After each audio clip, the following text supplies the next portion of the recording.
Election வந்துச்சாண்டா.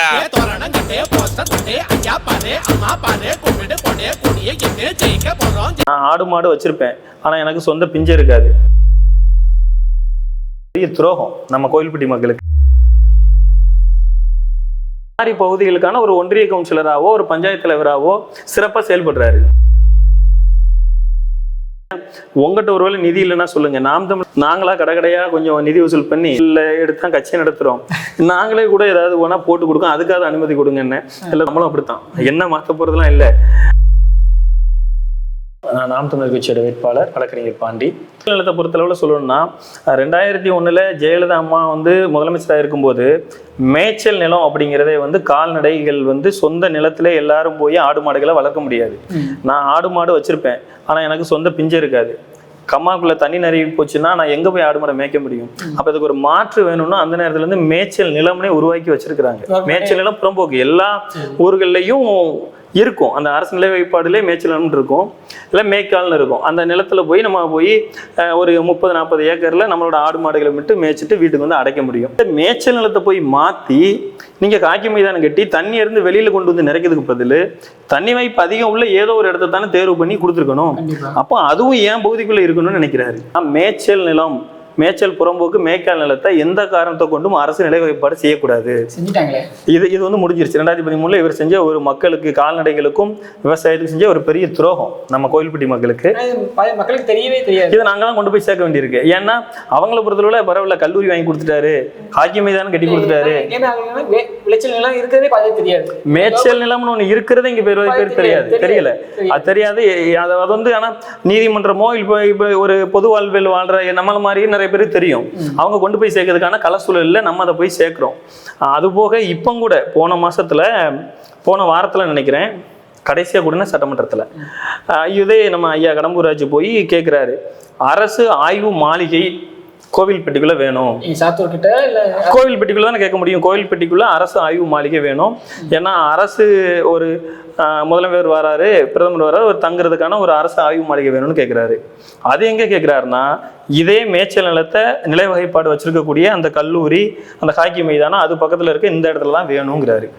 அப்ப அமைச்சர் கேட்கிறாரு, அது நிலை வகைப்பாடை பார்த்துட்டு தான் நாங்க முடிவெடுக்க முடியுங்கிறாரு. அப்ப இவரு நிலை வகைப்பாடுல நாங்க ஏற்கனவே மாற்றி வச்சுட்டோம், அந்த இடத்துக்கு நீங்க கொண்டு வாங்க.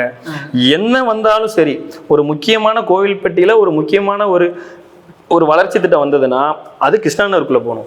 அவர் சொந்தக்காரங்க இடத்துக்குள்ள போகணும். அவர் பஞ்சாயத்து தலைவரா இருக்கிறாரு. என்ன பொறுத்தவரை கிருஷ்ணா நகர், சுபா நகர், கூட போனா வெள்ளிச்சேரி, இடசெவல், இத மாதிரி பகுதிகளுக்கான ஒரு ஒன்றிய கவுன்சிலராவோ ஒரு பஞ்சாயத்து தலைவராவோ சிறப்பா செயல்படுறாரு. நம்ம கோயில்பட்டியை பத்தி பேசிட்டீங்க. கோயில்பட்டி சுத்தி பல கிராமங்கள்லாம் இருக்கு. அதை பத்தி உங்களோட பார்வை? கோவில்பட்டி சுற்று வட்டார கிராமங்கள்ல பொறுத்தளவுல போதிய அளவு சாலை வசதி அவர் செஞ்சு கொடுக்கல. எங்கேயுமே சாலை வசதி தான் முக்கியமான ஒரு சட்டமன்ற உறுப்பினரோட வேலையா பாக்குறோம். இப்போ உதாரணத்துக்கு சொல்லணும்னா கோவில்பட்டி மந்தித்தோப்பு ரோடு போறோம், அங்க ஒரு அவசரத்துக்கு ஆம்புலன்ஸ் வர முடியாது. ஒரு வண்டி வந்ததுன்னா இன்னொரு வாகனம் விலகி போகிறதுக்கு இடம் இல்லை, ஆக்கிரமிப்புகள் இருக்கு. நம்மளோட நீதிமன்ற வளாகம் இருக்கு, ஒரு கிலோமீட்டருக்குள்ள தான் இருக்கும், ஒரு 1/2 கிலோமீட்டர் இருக்கும். அதுக்கு 10 வருடமா போராடியும் கூட இப்ப வர சாலை வசதி இல்லை. இல்ல கோயில்பட்டி சுத்தி நான் கேட்கிறேன், கோவில்பட்டிக்குள்ள இல்ல, கோவில்பட்டிக்குள்ள நான் இருக்கிற நீதிமன்ற வளாகத்துல நம்மளும் போராடி இருக்கோம், எல்லா கட்சிகளும் போராடி இருக்கு. ஜட்ஜி போறாங்க, எல்லாமே போறாங்க, அவங்க அதைத்தான் சொல்றேன். நீதிமன்ற வளாகத்துல, நீதிமன்றத்துக்குள்ள தினசரி எல்லா வழக்கறிஞர்களும் போறோம், நீதிபதிகள் வர்றாங்க. அதை தாண்டி பெண்கள் பள்ளி இருக்கு, பிஎஸ்என்எல் அலுவலகம் இருக்கு, டிஎஸ்பி ஆபீஸ் இருக்கு, அங்கதான் தாலுகா அலுவலகம் இருக்கு. இந்த சாலை முக்கியமான சாலைகள் எல்லாமே இருக்கு. இதை நகராட்சி கேட்டா இது எங்களோட இடம் இல்லைங்குது. கடம்பூராஜ் அமைச்சர்கிட்ட கேட்ட, முன்னாள் அமைச்சர்கிட்ட கேட்டேன்னா அது எனக்கான நிதி இல்லைங்கிறாரு. யார் தான் நிதி போடுன்னே தெரியல. நாங்க என்ன சொன்னோம், கடைசியா கோட்டாட்சியர் பார்க்கும்போது, ஐயா உங்ககிட்ட ஒருவேளை நிதி இல்லைன்னா சொல்லுங்க, நாம் தமிழர் பிள்ளைங்க வேணா நாங்களா கடைக்கடையா கொஞ்சம் நிதி வசூல் பண்ணி எங்களுக்கு ஒன்றும் உண்டியல்ல எடுத்தா கட்சியை நடத்துறோம், நாங்களே கூட ஏதாவது ஒன்றா போட்டு கொடுக்கோம், அதுக்காக அனுமதி கொடுங்கன்னு. எல்லாம் கொஞ்சம் பொறுமையா இருங்க, செஞ்சு கொடுப்போம். செய்யக்கூடாதுன்னு மனசுல இருக்காங்களா? ஆமா, இது செஞ்சு கொடுக்கறதுலாம் இது ஒரு விஷயமே இல்லை. இவங்க நாள் ஒரு முதல்வர் வராருன்னா ஒரு சாலை இரவோட இரவா சரி பண்ண முடியுது. இப்ப நம்ம இன்னைக்கு இதை பேசி வெளியிட்டீங்கன்னா ஒரு குறிப்பிட்ட சாலை மதித்தொப்ப சொன்னோம்னா தேர்தல் ஒருவேளை இன்னும் ஒரு வாரத்தில் அறிவிக்கலன்னா அந்த சாலை சரி பண்ண முடியும் இவங்களால. ஏன்னா இதனால இவங்க வெளியில பேசி இது ஒரு பிரச்சனை ஆயிடக்கூடாதுன்னு சரி பண்ண முடியுது. ஆனா இதை இவங்களுக்கு அதை தான் சொல்றேன்ல, எல்லாமே செய்ய முடியும், ஆனா நோக்கம் இல்லை, அதை செஞ்சு கொடுக்கணுங்கிற எண்ணங்கள் இல்லை. ஏன் கேட்க மாட்டேங்கிறாங்க? யார் கேட்டா வச்சு இல்லை கேட்குறான். இந்த விஷயத்தை பொறுத்தளவுல நாம் தமிழர் கட்சி இப்போ 3 மாசத்துக்கு முன்னாடி போராடி இருக்கு. ஏற்கனவே இதுக்கு முன்னாடி பல கட்சிகள் அந்த இடத்து சம்பந்தமா போராடி இருக்கு. எந்த கட்சிகள் போராடினாலும் அது இதுவரை நிறைவேறாத ஒரு பிரச்சனையா இருக்கு. நீங்க சொன்னது 100க்கு 100 உண்மை. நம்ம நாம் தமிழர் மட்டும்தான் ஒரு கோரிக்கையை வலுவா கடைசிவரை நிக்க முடியும். அப்ப வச்ச கோரிக்கை இப்பவும் நான் சொல்ல முடியும். ஊடகத்துல மற்ற கட்சிகள் உறுதியா கூட்டணிக்குள்ள இருப்பாங்க. அன்னைக்கு போராடின கட்சிகள் இன்னைக்கு திமுக உடையோ இப்ப பன்னீர்செல்வம் அவங்க அந்த கூட்டணிகள்லாம் ஆமா, அது ஒரு என்ன சொல்லன்னு தெரியல, அவங்களோட சூழல்கள் போயிருக்கிறாங்க. சுருக்கமா நான் வந்தா இதெல்லாம் பண்ணி முடிச்சிடுவேன், இதெல்லாம் நீங்க தைரியமா என்கிட்ட கேட்கலாம்.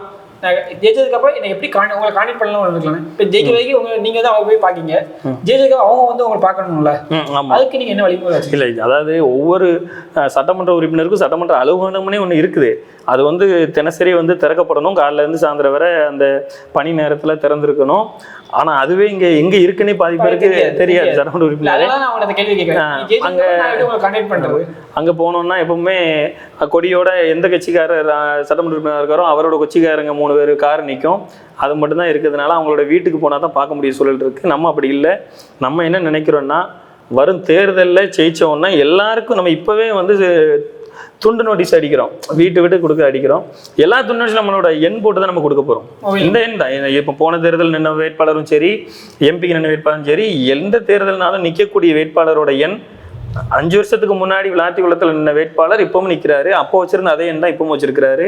ஜெயிச்சதுக்கு அப்புறம் வச்சிருப்பாரு. நம்மளும் அப்படித்தான். என்ன மாற்ற போறதுலாம் இல்லை. ஒரு தொலைபேசி என்ன இருக்குன்னா எப்போனாலும் தொடர்பு கொண்டு அவங்க நம்மகிட்ட பேசணும்னு நினைக்கிறோம். விஐபி நம்ம இந்த ஒரு இதை இந்த ஜெயிச்சா இது ஒரு போதை ஏறி இந்த ஒரு மனநிலையை முதல்ல மாறணும். காதுகுத்துக்கு போகணும், எல்லா வேலைகளும் உங்களுக்கு இருக்கும். இல்லை, நான் எதுக்கு அதெல்லாம் போகணும் அந்த கேள்வி எனக்கு இருக்கு. நான் சட்டமன்ற உறுப்பினர் ஆயிட்டா காது குத்து சடங்கு இப்போ நான் போற மாதிரியே அப்பவும் என் உறவினர்கள் வந்தா நான் போகத்தான் போறேன். ஆனா நான் ஓட்டு அரசியலுக்காக அதுக்கெல்லாம் போகணுமாங்கிற கேள்வி எனக்கு இருக்கு. நான் பாதிக்கப்பட்ட ஒரு தீ விபத்துல இறந்தவங்களையோ, ஒரு விபத்துல இறந்தவங்களையோ, ஒரு நோய்வாய்ப்பட்டவங்களையோ ஏதோ உனக்கு போய் நான் கண்டிப்பா நிக்கணும். ஏன்னா துயரத்துல நான் பங்கெடுத்து தான் ஆகணும். அதுல நம்ம மாற்றுக்கிறது இல்லை. ஆனா நீங்க மகிழ்வான நிலத்துல கூட நடுவே கொடி ஊனியோ பதாகை வச்சோ வெடி போட்டோ அப்படிலாம் நான் வந்தா அங்க மதிப்புங்கிறத ஏன் ஏற்படுத்தணும்னு தான் கேள்வியா இருக்கு. நாங்க அண்ணன் சொன்ன மாதிரி எளிமையான அரசியலை விரும்ப நினைக்கிறோம். அது ஆட்டோவில் வந்தாலும், பஸ்ஸில் வந்தாலும், இருசக்கர வாகனத்தில் வந்தாலும் பொறுப்பை உணர்ந்து செயல்படக்கூடிய ஆளத்தான் இருக்குன்னு தவிர அந்த பதவி சுகத்தில் அனுபவிக்கணும், இந்த இடத்துல இருக்கணும்னு உறுதியாக நினைக்கல. அதனால அந்த தினமும் மக்கள் எப்போனாலும் எங்களை அணுகலான் இருக்கோம். நீங்கள் சொன்னதுக்காக சொல்லணும்னா, ஒவ்வொரு பகுதியில் முக்கியமான பகுதிகள்லையும் இப்போ கயத்தாறு இருக்குது, கடம்பூர் இருக்குது, கழுவுமலை இருக்குது, காமநாயக்கம்பட்டி இருக்குது, இந்த மாதிரி ஒரு செட்டிக்குறிச்சி இருக்குன்னா ஒரு பெரிய பகுதியில் நம்ம நேரடியாக அங்கே குறைகளை போடக்கூடிய தபால் பெட்டி வைக்கலாம். தபால் பெட்டி மூலம் நம்ம அங்கங்கே இருந்து இதை சேர்த்து நம்ம செய்யலாம்னு நினைக்கிறோம். அதுக்கப்புறமா தொலைபேசி எண் கொடுத்து தொலைபேசி எண் மூலம் தீர்வு காணதுக்கு அதுக்கான கால அவகாசம் கொடுத்து அதுக்கான பதில் கொடுக்கலாம்.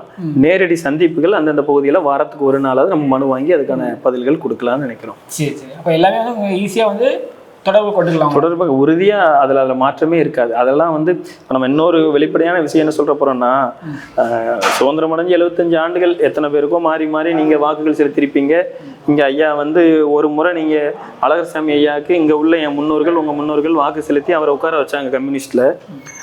அந்த நேரத்துல மார்க்சிஸ்ட் கம்யூனிஸ்ட்ல ஜெயிச்ச ஐயா அழகர்சாமி நான் இன்னைக்கு சொன்ன மாதிரி எளிமையா எல்லாத்தையும் போய் பழக போய் அவர் இந்த மக்களுக்கு தேவையான வேலைவாய்ப்பை உருவாக்கணும்னு பாரதி மில் உருவாக்கி கொடுத்தாரு எட்டயபுரத்தில்.